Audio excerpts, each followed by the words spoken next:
Foreign cases നമ്മൾ ചെയ്യുമ്പോൾ പലരും പറയുന്ന ഒരു കമന്റ്, ഫോറിനിൽ അവർ നല്ല രീതിയിൽ DNA ടെക്നോളജി ഉപയോഗിച്ച് ക്രൈം സോൾവ് ചെയ്യുന്നുണ്ട്.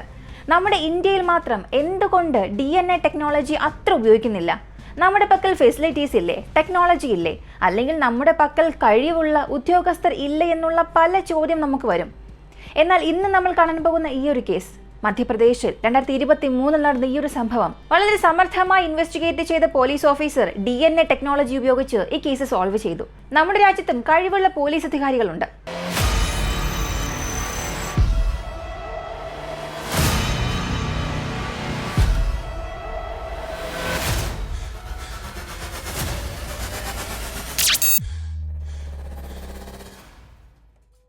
ഇന്ത്യയിലെ മധ്യപ്രദേശ് പിപ്പാരിയ ചക്ക എന്ന ഒരു സ്ഥലം. അവിടെ ലക്ഷ്മൺ പട്ടേൽ എന്ന ഒരു ബിസിനസ്മാൻ, ഇദ്ദേഹത്തിന് യശോധ പട്ടേൽ എന്ന ഭാര്യ, ഏകദേശം 100 കോടിയിലേറെ സ്വത്തുള്ള വ്യക്തിയാണ്. ഇവർക്ക് ജയരാജ് പട്ടേൽ എന്ന ഒരു മകൻ. അവൻ 10ാം ക്ലാസ് പഠിക്കുന്നു. ഒറ്റ മകനായതുകൊണ്ട് തന്നെ വളരെയേറെ വാത്സല്യത്തോടു കൂടി വളർത്തുന്നു. മകനും അച്ഛൻ അമ്മമാർ പറയുന്നത് കേട്ട് നല്ലൊരു മകനായി തന്നെ വളരുന്നു. പഠിക്കാനും മിടുക്കനായിരുന്നു.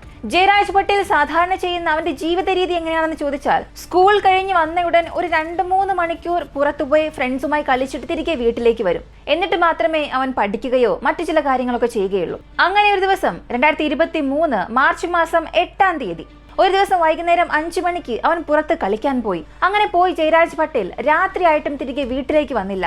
അച്ഛൻ കാത്തിരിക്കുകയാണ്, മകൻ വരുമെന്ന്. 8 മണിയായി, 9 മണിയായി. ഇപ്പോൾ വീട്ടുകാരെല്ലാവരും ചേർന്ന് മകനെ തിരയാൻ തുടങ്ങി. അവനെ കണ്ടെത്താൻ സാധിച്ചില്ല. സുഹൃത്തുക്കൾ, ബന്ധുക്കൾ, അയൽവാസികൾ എല്ലാവരെയും വിവരം അറിയിച്ചു. എല്ലാവരും ചേർന്ന് അന്വേഷിച്ചു. ഈ ലക്ഷ്മൺ പട്ടേലിന് ദശരഥ് പട്ടേൽ എന്ന മറ്റൊരു സഹോദരനുണ്ട്. അദ്ദേഹവുമായി ചേർന്ന് എല്ലാവരും ആ ഗ്രാമം മുഴുവനും തിരഞ്ഞു. രാത്രി മുഴുവനും തിരഞ്ഞു. എന്നാൽ ഈ 10ാം ക്ലാസ്സുകാരൻ എവിടെ പോയെന്ന് ആരെ കൊണ്ടും കണ്ടെത്താൻ സാധിച്ചില്ല. ഇനിയും കാത്തിരുന്നാൽ ഒരു പക്ഷെ മകൻ എന്തെങ്കിലും ആപത്ത് വരുമെന്ന് ചിന്തിച്ച ആ കുടുംബം അടുത്ത ദിവസം മാർച്ച് മാസം 9-ാം തീയതി ലോക്കൽ പോലീസ് സ്റ്റേഷനിൽ ചെന്ന് മകനെ കാണാനില്ല എന്നൊരു കംപ്ലൈന്റ് കൊടുത്തു. പോലീസ് ഉടൻ തന്നെ ജയരാജ് പട്ടേലിനെ അന്വേഷിക്കാനും ആരംഭിച്ചു. എന്നാൽ പോലീസുകാരുടെ അന്വേഷണത്തിൽ പോലും ജയരാജ് എവിടെയെന്ന് കണ്ടെത്താൻ സാധിച്ചില്ല. സാധാരണ കേസുകളിൽ സംഭവിക്കുന്നത് പോലെ തന്നെ ദിവസം കഴിയുന്തോറും പോലീസിന് ഈ ഒരു കേസിനോടുള്ള താല്പര്യവും കുറഞ്ഞു വന്നു. എങ്കിൽ പോലും അച്ഛനായ ലക്ഷ്മൺ പട്ടേൽ അദ്ദേഹത്തിന്റെ ആ ശ്രമം അവസാനിപ്പിച്ചില്ല.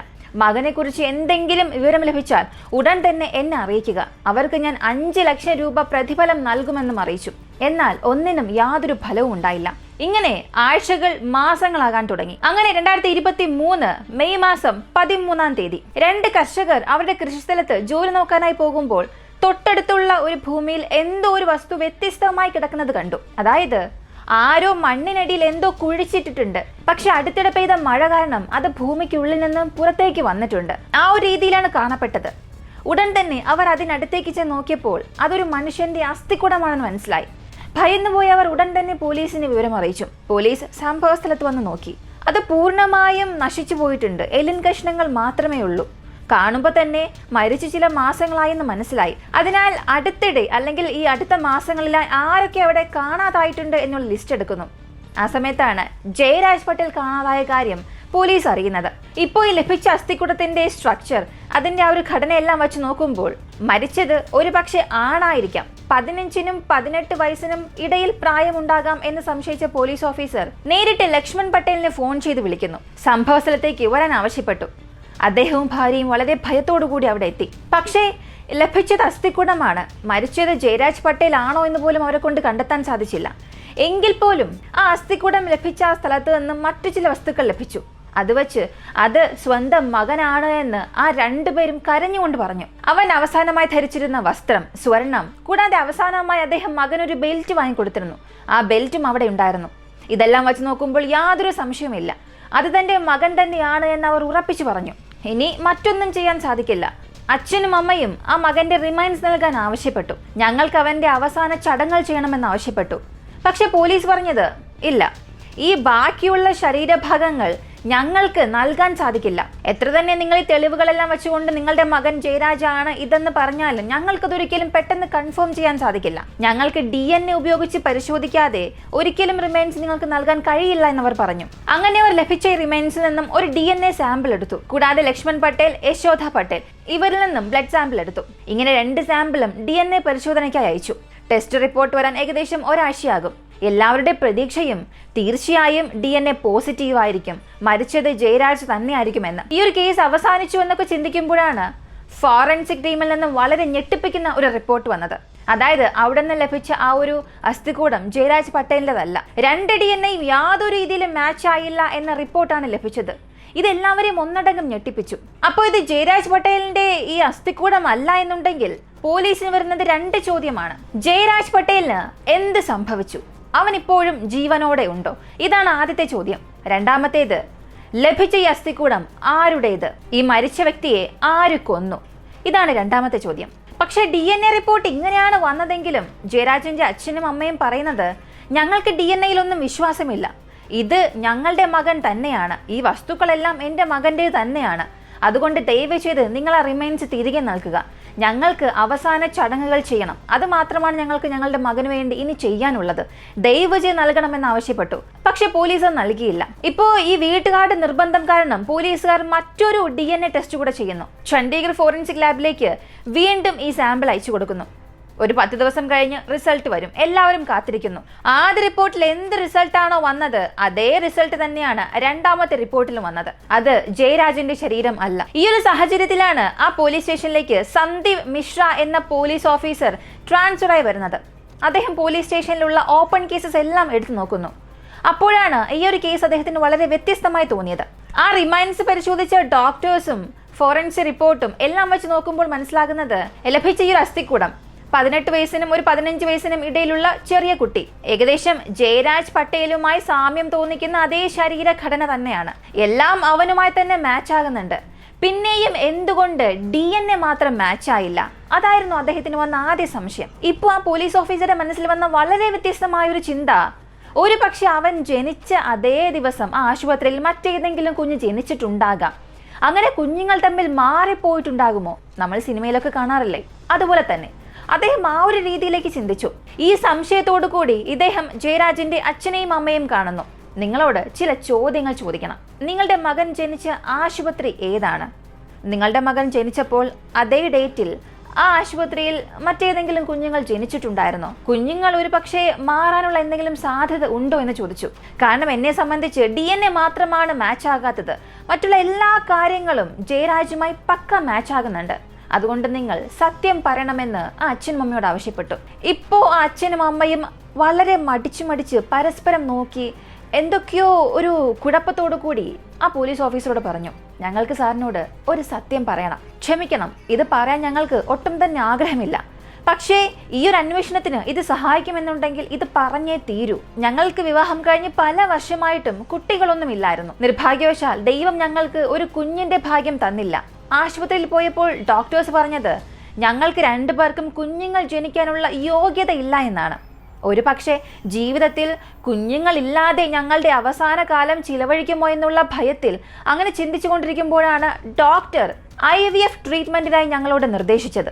പക്ഷേ അവിടെയും ഉണ്ടായിരുന്ന മറ്റൊരു പ്രശ്നം, ലക്ഷ്മൺ പട്ടേലിന്റെ സ്പേമിൽ കൗണ്ട് വളരെ കുറവായിരുന്നു. അദ്ദേഹത്തെ കൊണ്ട് ഒരു അച്ഛനാകാൻ സാധിക്കില്ല. അതുപോലെ തന്നെ യശോദയുടെ ശരീരത്തിലും ചില പ്രശ്നങ്ങൾ ഉണ്ടായിരുന്നു. അപ്പോൾ IVF ട്രീറ്റ്മെന്റ് ഇവരിലൂടെ ചെയ്യാൻ സാധിക്കില്ല. ഇതിനു വേണ്ടി ഡോക്ടേഴ്സ് പറഞ്ഞത് മറ്റൊരു വ്യക്തിയിൽ നിന്നും സ്പേമും എഗ്ഗും നിങ്ങൾക്ക് കടം വാങ്ങാം, എന്നിട്ട് ഈ ഒരു പ്രോസസ്സ് ചെയ്യാം എന്ന് ഞങ്ങളോട് ആവശ്യപ്പെട്ടു. അങ്ങനെ ആരെന്ന് പോലും അറിയാത്ത വ്യക്തികളിൽ നിന്നും സ്പേമും എഗ്ഗും വാങ്ങുന്നു. അങ്ങനെ രണ്ടും ഫ്യൂസ് ചെയ്ത് ആ ഒരു ട്രീറ്റ്മെന്റ് ആരംഭിച്ചു. അങ്ങനെയാണ് ജയരാജ് പട്ടേൽ ജനിച്ചത്. അതായത് ഈ ജയരാജ് പട്ടേലിന്റെ ബയോളജിക്കൽ അച്ഛനും അമ്മയും ഈ ലക്ഷ്മൺ യശോദയല്ല. അതുകൊണ്ടാണ് ഇവരുടെ DNA-യുമായി അവന്റെ DNA മാച്ച് ആകാത്തത്. ഇങ്ങനെ സത്യം എന്താണെന്ന് ആ ദമ്പതികൾ പോലീസിനോട് പറഞ്ഞു. ശരി, അങ്ങനെയാണെങ്കിൽ ഈ ഒരു ട്രീറ്റ്മെന്റ് പ്രോസസ് ചെയ്യാൻ നിങ്ങളെ ആരാണ് സഹായിച്ചത്? നിങ്ങൾക്കിത് നൽകിയ ഡോണർ ആരാണെന്ന് ചോദിച്ചു. അപ്പോൾ അവരെക്കുറിച്ചുള്ള വിവരം അറിഞ്ഞാൽ ആ DNA എടുത്ത് നമുക്ക് പരിശോധിച്ച് നോക്കാം, അവ തമ്മിൽ മാച്ച് ആകുന്നുണ്ടോ എന്ന് അറിയാൻ സാധിക്കും. പക്ഷെ ആ ദമ്പതികളോട് ചോദിച്ചപ്പോൾ തങ്ങൾക്ക് തന്ന ആ ഡോണറിനെ കുറിച്ചുള്ള യാതൊരു വിവരങ്ങളും അവർക്ക് അറിയില്ല എന്നാണ് പറഞ്ഞത്. അങ്ങനെ നേരിട്ട് ഇവർ ചികിത്സയെടുത്ത് ആ ആശുപത്രിയിലേക്ക് പോകുന്നു. അവിടെ പോയി ഡോക്ടേഴ്സിനോട് ചോദിച്ചപ്പോൾ അവർ പറഞ്ഞത്, നിലവിലെ ഇന്ത്യയിലെ നിയമം അനുസരിച്ച് ഈ സ്പേംസ് ഒക്കെ ഡൊണേറ്റ് ചെയ്യുന്ന വ്യക്തികളുടെ വിവരങ്ങൾ നമുക്ക് പുറത്ത് പറയാൻ പാടില്ല, അതാണ് നിയമം. അതുകൊണ്ട് നിങ്ങൾ എത്ര തന്നെ പറഞ്ഞാലും ഇത് കേസിന് വേണ്ടിയാണ്, മറ്റെന്താവശ്യത്തിന് വേണ്ടിയാണെന്ന് പറഞ്ഞാലും ഞങ്ങൾക്ക് അദ്ദേഹത്തിന്റെ വിവരങ്ങൾ നൽകാൻ സാധിക്കില്ല എന്ന് പറഞ്ഞു. അങ്ങനെ ആ ഒരു വഴിയും ഡെഡ് എൻഡിൽ അവസാനിച്ചു. ഇപ്പൊ പോലീസിനുള്ള ഒരു വെല്ലുവിളി, ആ ഡെഡ് ബോഡി ജയരാജ് പട്ടേൽ ആണോ എന്നുള്ളത് ആദ്യം തെളിയിക്കണം. അതിന് DNA തമ്മിൽ മാച്ച് ആകണം. അങ്ങനെയാണെങ്കിൽ DNA ടെസ്റ്റ് മറ്റേത് രീതിയിൽ ചെയ്യാം. ബയോളജിക്കൽ പാരന്റ്സിനെ ഉപയോഗിച്ച് നമുക്കിനി ഒരിക്കലും ചെയ്യാൻ സാധിക്കില്ല. അതുകൊണ്ട് police officer DNA test in criminal investigation എന്ന ഒരു ബുക്ക് വായിക്കാൻ തുടങ്ങുന്നു. ആ ബുക്കിൽ നിന്നും ചില കാര്യങ്ങൾ പഠിച്ചു. ഒരു ക്രൈം ഇൻവെസ്റ്റിഗേഷന് DNA ഏതെല്ലാം മെത്തേഡിൽ ടെസ്റ്റ് ചെയ്യാൻ സാധിക്കും, എങ്ങനെയെല്ലാം കണ്ടെത്താൻ സാധിക്കും, ഒരു സ്കെലിറ്റണിലെ ഏതെല്ലാം ഭാഗത്തു നിന്നും DNA എടുത്തത് പരിശോധിച്ച് നോക്കാമെന്നുള്ള പല കാര്യങ്ങൾ അദ്ദേഹം ആ ഒരു ബുക്കിൽ നിന്ന് പഠിക്കുന്നു. അങ്ങനെ ചില ഐഡിയാസ് അദ്ദേഹത്തിന് ലഭിച്ചു. ഈ ലഭിച്ച ഐഡിയ ഉപയോഗിച്ച് കേസ് പെട്ടെന്ന് തന്നെ സോൾവ് ചെയ്യാമെന്ന് ചിന്തിച്ചു കൊണ്ടിരിക്കുമ്പോഴാണ് സാധാരണ നമ്മുടെ രാജ്യത്തൊക്കെ സംഭവിക്കുന്നത് പോലെ ഒരു പോലീസ് ഓഫീസർ വളരെ ഉത്തരവാദിത്തത്തോടു കൂടി തൻ്റെ കേസ് അന്വേഷിച്ചുകൊണ്ടിരിക്കുന്ന സമയത്തായിരിക്കും അദ്ദേഹത്തെ മറ്റൊരു സ്ഥലത്തേക്ക് ട്രാൻസ്ഫർ ചെയ്യുന്നത്, അല്ലെങ്കിൽ അവർക്ക് മറ്റൊരു കേസ് കൊടുക്കുന്നത്. ഈ ഒരു കേസിലും അത് തന്നെ സംഭവിച്ചു. ഒരു നിർണായക ഘട്ടത്തിലായിരിക്കുന്ന സമയത്താണ് സന്ദീപ് മിശ്ര എന്ന വ്യക്തിയെ മറ്റൊരു പോലീസ് സ്റ്റേഷനിലേക്ക് ട്രാൻസ്ഫർ ചെയ്യുന്നത്. അങ്ങനെ ഈ ഒരു കേസ് ഒരു കോൾഡ് കേസായി മാറാൻ തുടങ്ങി. പക്ഷേ എങ്കിൽ പോലും ഈ ലഭിച്ച റിമൈൻസ് പോലീസുകാർ സൂക്ഷിക്കുകയാണ് ഉണ്ടായത്. ഈ സമയത്ത് ഈ കുട്ടിയുടെ മാതാപിതാക്കൾ കോടതിയിൽ ഒരു ഹർജി കൊടുത്തു. ഞങ്ങളുടെ കുഞ്ഞിന്റെ ബാക്കി ശരീരഭാഗങ്ങൾ ഞങ്ങൾക്ക് നൽകണം, അത് ഞങ്ങളുടേതാണ്, ഞങ്ങളുടെ മകൻ്റെതാണ്, പോലീസ് നൽകുന്നില്ല, ഞങ്ങൾക്ക് ഞങ്ങളുടെ മകന്റെ അവസാന ചടങ്ങുകൾ ചെയ്യണം, പോലീസ് അവർക്ക് ആവശ്യമുള്ളത് അതിൽ നിന്നും എടുത്തിട്ട് ബാക്കിയുള്ളത് ഞങ്ങൾക്ക് തന്നാൽ ഞങ്ങൾ ഞങ്ങളുടെ മകന് അവസാന ചടങ്ങുകൾ ചെയ്യും എന്ന് പറഞ്ഞുകൊണ്ടായിരുന്നു ഒരു ഹർജി കൊടുത്തത്. അങ്ങനെ കോടതിയിൽ ഇവർക്ക് അനുകൂലമായി ഒരു വിധി വരുന്നു. കോടതി പോലീസിന് ഒരു ഉത്തരവ് കൊടുത്തു. നിങ്ങൾക്ക് എത്ര സാമ്പിൾസ് ആണോ ആവശ്യം അത് ആ റിമൈൻസിൽ നിന്നും എടുത്തിട്ട് ബാക്കിയുള്ളവ ആ കുട്ടിയുടെ കുടുംബത്തിന് തന്നെ ഏൽപ്പിക്കണമെന്ന്. ഇപ്പൊ പോലീസും മറ്റു മാർഗമില്ലാതെ ആ റിമൈൻസിൽ നിന്നും അവർക്ക് ആവശ്യമുള്ള കാര്യങ്ങളെല്ലാം എടുത്തുകൊണ്ട് ബാക്കിയുള്ളത് ആ കുടുംബത്തിനെ ഏൽപ്പിച്ചു. അങ്ങനെ അത് തങ്ങളുടെ മകനാണ് എന്നുള്ള പൂർണ്ണ വിശ്വാസത്തോടു കൂടി ആ കുടുംബം ആ കുഞ്ഞിന്റെ അവസാന ചടങ്ങുകളെല്ലാം ചെയ്തു.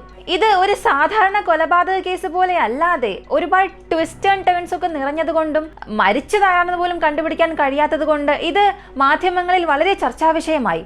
അങ്ങനെ ഈ ഒരു സംഭവം മുഖ്യമന്ത്രിയുടെ കാതുകളിലെത്തി. മുഖ്യമന്ത്രി പോലീസിന് ഒരു ഉത്തരവ് കൊടുക്കുന്നു. 1 മാസത്തിനുള്ളിൽ ഈ ഒരു കേസ് സോൾവ് ചെയ്യണം, മരിച്ചത് ആരാണെന്ന് കണ്ടെത്തണം. മുൻപ് ഈ ഒരു കേസ് ആരാണോ അന്വേഷിച്ചു കൊണ്ടിരുന്നത് അതേ പോലീസ് ഓഫീസർക്ക് തന്നെ ഈ ഒരു കേസ് കൈമാറണമെന്നും പറഞ്ഞു. അങ്ങനെ വീണ്ടും സന്ദീപ് മിശ്രയിലേക്ക് ഈ ഒരു കേസ് എത്തി. അദ്ദേഹം ഇതിനകം DNA ടെസ്റ്റിനെ കുറിച്ച് പഠിച്ച കാര്യങ്ങൾ എല്ലാം വെച്ചുകൊണ്ട് ബയോളജിക്കൽ പാരന്റ്സിൽ നിന്നും DNA എടുക്കാൻ സാധിച്ചില്ലെങ്കിലും ജയരാജിന്റെ DNA അവന്റെ വീട്ടിൽ നിന്നും എടുക്കാൻ സാധിക്കും. കാരണം ഒരുപാട് പേർക്ക് അറിയാം, ഇപ്പൊ നമ്മൾ തലച്ചിരിക്കുന്ന ചീപ്പിൽ നമ്മുടെ ഹെയർ സാമ്പിൾസ് ഉണ്ടാകും. അത് റൂട്ടിൽ നിന്ന് വരികയാണെങ്കിൽ അതിൽ നിന്നും DNA എടുക്കാൻ സാധിക്കും. ബെസ്റ്റ് DNA സോഴ്സ് അത് നമ്മൾ ഡെയിലി ബ്രഷ് ചെയ്യുന്ന നമ്മുടെ ടൂത്ത് ബ്രഷ് ആണ്. ആ ടൂത്ത് ബ്രഷിൽ നമ്മുടെ സലൈവ തീർച്ചയായും ഉണ്ടാകും. ടൂത്ത് ബ്രഷിൽ നിന്നും വളരെ എളുപ്പത്തിൽ DNA എടുക്കാൻ സാധിക്കും. കൂടാതെ ജയരാജ് ചെറിയ പ്രായം മുതൽ ഉപയോഗിച്ച അവന്റെ കളിപ്പാട്ടങ്ങൾ, അവന്റെ പല വസ്തുക്കൾ അവന്റെ വീട്ടിലുണ്ട്. തീർച്ചയായും അതിൽ നിന്നെല്ലാം DNA ലഭിക്കും. അങ്ങനെ ഫോറൻസിക് എക്സ്പേർട്ട് ആ വീട്ടിൽ വരികയും ജയരാജിന്റെ എല്ലാ വസ്തുക്കളും എടുക്കുന്നു.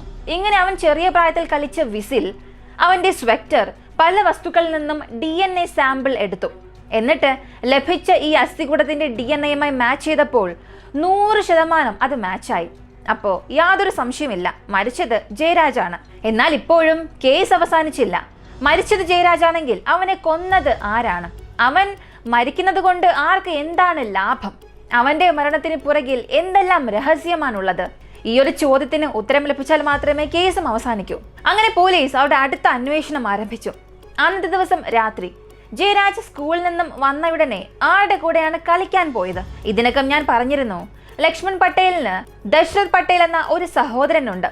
ഈ ദശരഥ് പട്ടേലിന് മൻവേന്ദ്ര പട്ടേൽ എന്ന ഒരു മകനുണ്ട്. അവന് 25 വയസ്സ്. സഹോദരങ്ങളായതുകൊണ്ട് ഇവർ രണ്ടുപേരും ഒരുമിച്ചാണ് കളിച്ച് നടക്കാറ്. അന്നത്തെ ദിവസവും ഈ മൻവേന്ദ്ര പട്ടേലും മരിച്ച ജയരാജ് പട്ടേലും ഒരേ സ്ഥലത്താണ് ഉണ്ടായിരുന്നത്. അങ്ങനെ മൻവേന്ദ്ര പട്ടേലിനോട് പോലീസ് ചോദിച്ചു. അവൻ സ്കൂളിൽ നിന്നും നേരെ എൻ്റെ അടുത്താണ് വന്നത്. അവന് ബൈക്ക് ഓടിക്കാൻ പഠിപ്പിച്ചു കൊടുക്കണമെന്ന് ആവശ്യപ്പെട്ടു. ഞാനും അവന് പഠിപ്പിച്ചു കൊടുത്തു. പിന്നീട് അവൻ വീട്ടിലേക്ക് പോയി, ഞാനും വീട്ടിലേക്ക് പോയി. അടുത്ത് അവൻ എന്ത് സംഭവിച്ചു എന്ന് എനിക്കറിയില്ല എന്ന് പറഞ്ഞു. എന്നാൽ പോലീസിന് ഒരു കാര്യം മനസ്സിലായി, മൻവേന്ദ്ര എന്തോ മറച്ചു വെക്കുന്നുണ്ട്. സാധാരണ ഒരു കുറ്റവാളിയെ ചോദ്യം ചെയ്യുമ്പോൾ അവൻ സംസാരിക്കുന്ന രീതി, അവന്റെ ശരീരഘടന, അവന്റെ ചലനങ്ങൾ, ഇതെല്ലാം വെച്ചുകൊണ്ട് പോലീസിന് അവൻ സത്യമാണോ കള്ളമാണോ പറയുന്നത് എന്ന് കണ്ടെത്താൻ സാധിക്കും. അവന്റെ സംസാരത്തിൽ എവിടെയെല്ലാം കയറ്റം ഇറക്കം വരുന്നു, അവൻ എവിടെയെല്ലാം നിർത്തി സംസാരിക്കുന്നു, എവിടെയാണ് അവൻ ഇടർച്ചയുണ്ടാകുന്നത്, ഇതെല്ലാം പോലീസുകാർ വളരെ സൂക്ഷ്മമായി തന്നെ നിരീക്ഷിക്കും. അതിലൂടെ അവൻ സത്യമാണോ കള്ളമാണോ പറയുന്നത് എന്നുള്ളത് പരിശോധിക്കും.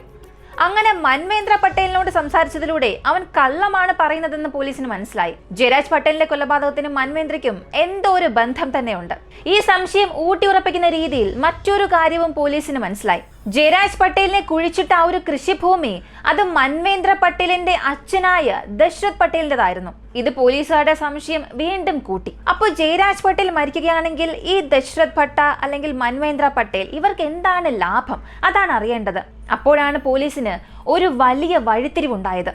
അതായത് ജയരാജ് പട്ടേൽ ജനിക്കുന്നതിന് മുൻപ്, അതായത് ഈ ലക്ഷ്മൺ പട്ടേലിന് കുഞ്ഞുങ്ങളൊന്നും ഇല്ലാതിരുന്ന സമയത്ത് ദശരഥ് ഭട്ട തന്റെ സഹോദരനോട് പറഞ്ഞത്, നിങ്ങൾക്ക് എന്തായാലും കുഞ്ഞുങ്ങളൊന്നുമില്ല, പക്ഷെ ഇത്രയേറെ സ്വത്തുക്കളുണ്ട്, ഇതൊക്കെ നിങ്ങൾ വെച്ച് എന്ത് ചെയ്യാനാണ്? പെട്ടെന്നൊരു ദിവസം മരിച്ചു പോവുകയാണെങ്കിൽ സ്വത്തുക്കൾക്കൊന്നും ആരും അവകാശിയല്ലാതാകും. അതുകൊണ്ടൊരു കാര്യം ചെയ്താൽ മതി, എന്റെ മകനായ മൻവേന്ദ്ര പട്ടേലിന് ഈ സ്വത്തുക്കളെല്ലാം നിങ്ങൾ എഴുതി വയ്ക്കണം എന്ന് ആവശ്യപ്പെട്ടു. ഈ സമയത്ത് ലക്ഷ്മൺ പട്ടേൽ പറഞ്ഞത്, അതിനിപ്പോഴും സമയമായിട്ടില്ല, ഞങ്ങൾ ചികിത്സ എടുക്കുന്നുണ്ട്, ഒരു പക്ഷേ ദൈവം കന് ഞങ്ങൾക്കൊരു കുഞ്ഞു തന്നേക്കാം, അങ്ങനെയാണെങ്കിൽ സ്വത്തുക്കൾ അവന് തന്നെ പോകുമല്ലോ, ഒരുപക്ഷെ കാത്തിരിക്കാം, കുഞ്ഞുങ്ങളൊന്നും ജനിച്ചില്ല എന്നുണ്ടെങ്കിൽ തീർച്ചയായും ഈ സ്വത്തുക്കളെല്ലാം നിന്റെ മകനായ മൻവേന്ദ്ര പട്ടേലിന് തന്നെ എഴുതി വയ്ക്കാമെന്ന് അന്ന് ലക്ഷ്മൺ പട്ടേൽ പറഞ്ഞിരുന്നു. ഈ സമയത്താണ് ഇവർ IVF ട്രീറ്റ്മെന്റ് എടുത്തത്, കുഞ്ഞ് ജനിച്ചത്. അങ്ങനെ ജയരാജ് പട്ടേൽ ജനിച്ചപ്പോൾ ദശരഥ് പട്ടേലിനും മകനായ മൻവേന്ദ്ര പട്ടേലിനും വലിയ ഒരു ഞെട്ടലുണ്ടായി. ഇനി സ്വത്തൊന്നും നമുക്ക് ലഭിക്കില്ലല്ലോ എന്ന രീതിയിൽ ആ കുടുംബത്തോടൊരു വെറുപ്പുണ്ടായി. പക്ഷെ ജയരാജിന് എന്തെങ്കിലും സംഭവിച്ചാൽ തീർച്ചയായും ഈ സ്വത്ത് തങ്ങളുടെ പക്കലേക്ക് വരുമെന്നവർ വിശ്വസിച്ചു. എന്നാൽ ജയരാജിന് 18 വയസ്സ് തികഞ്ഞാൽ ഓട്ടോമാറ്റിക്കായും സ്വത്തെല്ലാം അവന്റെ പേരിലേക്ക് പോകും. 18 വയസ്സ് തികയുന്നതിന് മുൻപ് അവനെ കൊല്ലണമെന്ന് പല വർഷങ്ങളായി അച്ഛനും മകനും പദ്ധതിയിട്ടു. ശരിയായ സന്ദർഭത്തിനായി അവർ കാത്തിരുന്നു. അങ്ങനെയാണ് മാർച്ച് മാസം 8-ാം തീയതി 2023 ആ ദിവസം വന്നെത്തിയത്. ജയരാജ് പട്ടേൽ സ്കൂൾ കഴിഞ്ഞിട്ട് മൻവേന്ദ്രയെ കാണാനായി പോകുന്നു. ബൈക്ക് ഓടിക്കാൻ പഠിപ്പിച്ചു നൽകാൻ ആവശ്യപ്പെട്ടു. അങ്ങനെ ബൈക്ക് ഓടിച്ച് പഠിക്കാനായി മൻവേന്ദ്രയും ജയരാജും മൻവേന്ദ്രയുടെ അച്ഛൻ്റെ ആ കൃഷിഭൂമിയിലേക്ക് പോയി. അവിടെ ഒരു ചെറിയ ഒരു വീടുണ്ടായിരുന്നു. അവിടെ ദശരഥ് പട്ടേൽ ഇവർക്കായി കാത്തിരിക്കുന്നുണ്ടായിരുന്നു. ആ ഒരു കൃഷിഭൂമിയിൽ ഇവർക്ക് ചെറിയൊരു കുടിലുണ്ട്. ഈ മോട്ടറും മറ്റു കാര്യങ്ങളെല്ലാം വച്ചിരിക്കുന്ന ചെറിയൊരു മുറി പോലെ. അവിടെ ദശരഥ് പട്ടേൽ ഇവർക്കായി കാത്തിരിക്കുകയായിരുന്നു. അപ്പോഴാണ് ആ മുറിക്കുള്ളിലേക്ക് മൻവേന്ദ്രയും ജയരാജും വരുന്നത്. ഉടൻ തന്നെ അച്ഛനും മകനും ചേർന്ന് ജയരാജിനെ കഴുത്ത് ഞെരിച്ചു കൊല്ലുന്നു. അതിനുശേഷം അവരുടെ ആ ഒരു ഭൂമിയിൽ തന്നെ കുഴിയെടുത്ത് മൂടി. പക്ഷേ വളരെ ധൃതിയിൽ 3 അടി മാത്രം കുഴിയെടുത്തത് കൊണ്ട് മഴ സീസൺ ആരംഭിച്ചപ്പോൾ സ്വാഭാവികമായും മണ്ണൊലിച്ചിലുണ്ടാവുകയും ഡെഡ് ബോഡി മുകളിലേക്ക് വരാനും തുടങ്ങി. പക്ഷേ 3 മാസമായി ഈ ഒരു ഡെഡ് ബോഡി ഡീകമ്പോസ് ആയതുകൊണ്ട് വെറും എല്ലിൻ കഷ്ണങ്ങൾ മാത്രമായിരുന്നു ഉണ്ടായിരുന്നത്. അടുത്ത് എന്ത് സംഭവിച്ചു എന്നുള്ളത് നമ്മൾ അറിഞ്ഞതാണ്. ഈ ഒരു കേസിനെ സംബന്ധിച്ച് ദശരഥ് പട്ടേൽ, മൻവേന്ദ്ര പട്ടേൽ ഇവർക്കെതിരായിട്ടുള്ള ശക്തമായ തെളിവുകളൊന്നും ഇല്ലെങ്കിലും ഇവർ കൊന്നിരിക്കാം എന്നുള്ളതിന്റെ ശക്തമായ മോട്ടീവ് ഉണ്ടായിരുന്നു. അതുകൊണ്ട് ഈ സർക്കംസ്റ്റാൻഷ്യൽ എവിഡൻസ് വെച്ച് പോലീസുകാർ ഇവരെ ചോദ്യം ചെയ്യുമ്പോൾ അവരും തങ്ങൾ തന്നെയാണ് ഈ കൊലപാതകം ചെയ്തത് എന്ന് സമ്മതിക്കുകയും ചെയ്തു. അവസാനം ജയരാജ് പട്ടേലിനെ കൊന്ന കുറ്റത്തിന് ഈ 2 പേരെയും അറസ്റ്റ് ചെയ്ത് ജയിലിലടച്ചു. ഈ ഒരു കേസിന്റെ അന്വേഷണം ഇപ്പോഴും നടക്കുകയാണ്. ഇവർക്ക് 2 പേർക്കും കഠിനമായ ശിക്ഷ തന്നെ ലഭിക്കുമെന്ന് നമുക്ക് വിശ്വസിക്കാം. ഈ ഒരു കേസിനെ കുറിച്ച് ഞാൻ ചിന്തിക്കുന്നത്, ഒരുപാട് ഫോറിൻ കേസസുകൾ കാണുമ്പോൾ അതിൽ മനസ്സിലാകുന്ന ഒരു കാര്യം, അവിടെയുള്ള ഇൻവെസ്റ്റിഗേഷനും നമ്മുടെ ഇവിടെ നടക്കുന്ന ക്രൈം ഇൻവെസ്റ്റിഗേഷനും തമ്മിൽ ഒരു വലിയ വ്യത്യാസം തന്നെയുണ്ട്. അവിടെയുള്ള പോലീസ് ഓഫീസേഴ്സ് എല്ലാം വളരെ സമയമെടുത്ത് വർക്ക് ചെയ്തൊരു കേസ് അന്വേഷിക്കും. ഇപ്പം നമ്മുടെ രാജ്യത്തൊക്കെ ആണെങ്കിൽ കൊല്ലപ്പെട്ടത് ഒരു പ്രധാനപ്പെട്ട വ്യക്തി, അല്ലെങ്കിൽ ഒരു സമ്പന്നൻ, ഒരു രാഷ്ട്രീയ പ്രവർത്തകൻ, സമൂഹത്തിൽ അറിയപ്പെടുന്ന ഒരു വ്യക്തി, ഇങ്ങനെയൊക്കെ ആണെങ്കിൽ പോലീസിന് ഒരുപാട് പ്രഷർ വരും. അപ്പോൾ പോലീസ് വളരെ സമയമെടുത്ത് ആത്മാർത്ഥമായി തന്നെ കേസ് അന്വേഷിക്കും. പക്ഷെ മരിച്ചുപോയത് ആരോരും ഇല്ലാത്ത ഒരാളായിരിക്കാം, പിൻബലമൊന്നും ഇല്ലാത്തതായിരിക്കാം, രാഷ്ട്രീയ പിൻബലമോ സമ്പത്തോ ഒന്നും ഇല്ലാത്ത ആളാണെങ്കിൽ പോലീസ് ആ കേസ് വലിയ കാര്യമാക്കാറേ ഇല്ല. പക്ഷെ ഫോറിൻ കേസുകളിൽ അങ്ങനെ ഒന്നും തന്നെ ഇല്ല. ആര് മരിച്ചു, അതിന് പുറകിലുള്ള കുറ്റവാളി ആര്, അതെല്ലാം എഫേർട്ട് എടുത്ത് തന്നെ പോലീസ് കണ്ടെത്തുക തന്നെ ചെയ്യും. അങ്ങനെ ഒരു ഡെഡിക്കേഷൻ ആയിരുന്നു ഈ ഇന്ത്യൻ കേസിലും എനിക്ക് കാണാൻ സാധിച്ചത്. ഈ ഒരു കേസിന്റെ എല്ലാ ക്രെഡിറ്റും സന്ദീപ് മിശ്ര എന്ന പോലീസ് ഓഫീസർക്കാണ് നൽകേണ്ടത്. അദ്ദേഹത്തെ സംബന്ധിച്ച് DNA ടെസ്റ്റിന്റെ ഒന്നും ആവശ്യമില്ല. ഇത് നിങ്ങളുടെ മകനാണെന്ന് നിങ്ങൾക്ക് ഉറപ്പാണെങ്കിൽ നിങ്ങൾക്കത് കൊണ്ടുപോകാമെന്ന് പറയാമായിരുന്നു. പക്ഷെ DNA ടെസ്റ്റ് വഴി തെളിയിക്കണം എന്നതിനു വേണ്ടി അദ്ദേഹത്തിന് അതിന്റെ നോളജ് ഇല്ലെങ്കിൽ പോലും ബുക്കുകൾ വായിച്ച് പഠിച്ച് അതിൽ നിന്നും പല കാര്യങ്ങൾ മനസ്സിലാക്കി അങ്ങനെ ഈ ഒരു കേസിനെ തനതായ രീതിയിൽ അദ്ദേഹം സോൾവ് ചെയ്തു. അദ്ദേഹത്തിന്റെ ഈ ഒരു പരിശ്രമം അഭിനന്ദിക്കേണ്ടതാണ്. ഇതിലൂടെ മനസ്സിലാക്കേണ്ടത്, ഒരു മെത്തേഡിലൂടെ നമ്മൾ ആഗ്രഹിച്ചത് ലഭിച്ചില്ല എന്നുണ്ടെങ്കിൽ അതവിടെ അവസാനിപ്പിക്കുകയല്ല വേണ്ടത്. മറ്റു പല വഴികളിലൂടെ സഞ്ചരിച്ചേ മതിയാകൂ. തീർച്ചയായും നമ്മൾ ആഗ്രഹിക്കുന്നത് നമുക്ക് ലഭിക്കും. ഈ ഒരു കേസിനെ കുറിച്ചുള്ള നിങ്ങളുടെ അഭിപ്രായം എന്താണെന്ന് കമന്റിൽ പറയുക. ഇങ്ങനെയുള്ള വളരെ വ്യത്യസ്തമായ ക്രൈം ഇൻവെസ്റ്റിഗേഷൻ കേസസിനെ കുറിച്ച് നിങ്ങൾ കേൾക്കാൻ ആഗ്രഹിക്കുന്നുവെന്നുണ്ടെങ്കിൽ നമ്മുടെ ചാനൽ മറക്കാതെ സബ്സ്ക്രൈബ് ചെയ്യുക. മറ്റൊരു വീഡിയോയുമായി വീണ്ടും കാണാം.